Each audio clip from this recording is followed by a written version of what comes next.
Budget को दो हिस्सों में पेश किया जाता है। बजट जब भी पेश होगा, बजट के दो हिस्से होते हैं। कौन कौन से दो पार्ट्स हैं, ध्यान से समझिएगा। ये पार्ट सॉल्व हो गया तो आगे भी इजी हो जाएगा। जो भी पूरा बजट है, ठीक है, इसमें हमें दो अलग अलग चीजें मेंशन करनी है। इसमें एक आपको रेवेन्यू साइड मेंशन करनी होती है, एक आपको एक्सपेंडिचर साइड जो है वो मेंशन करनी होती है। तो इसमें एक्सपेंडिचर और रेवेन्यू को कैसे पेश करना है, ठीक है, रेवेन्यू और एक्सपेंडिचर को कैसे पेश करना होता है। तो एक होता है, इसमें ये लिखा हुआ है कि बजट को हम कैसे क्लासिफाई करते हैं। We classify it as revenue budget and the capital budget. अब कैपिटल बजट वाली साइड में ना, इसमें एक्सपेंडिचर वाला पार्ट है। जो कैपिटल बजट होता है, इसमें गवर्नमेंट एक्सपेंडिचर बताते हैं कि भाई हम कैसा पैसा खर्च करेंगे।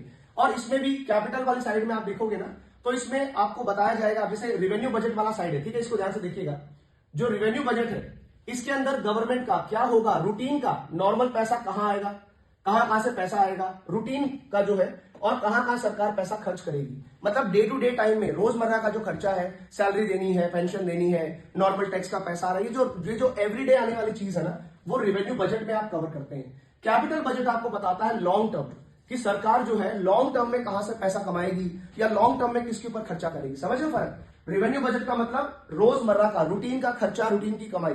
और कैपिटल बजट में मेंशन होता है लॉन्ग टर्म में सरकार कितने एसेट बनाएगी, कहां पैसा खर्च करेगी, कहां से बोरो करेगी क्या, या किसी में अपने सरकारी शेयर बेचेगी, डिसइन्वेस्टमेंट करेगी। तो जो लॉन्ग टर्म का प्लान होता है गवर्नमेंट का, दैट इज कैपिटल बजट। और revenue budget is day to day routine, जो शॉर्ट टर्म में एवरी डे का प्रोसेस होता है, उसको हम लोग शामिल करते हैं। ठीक है, तो capital budget is like I told you, it's of long term point.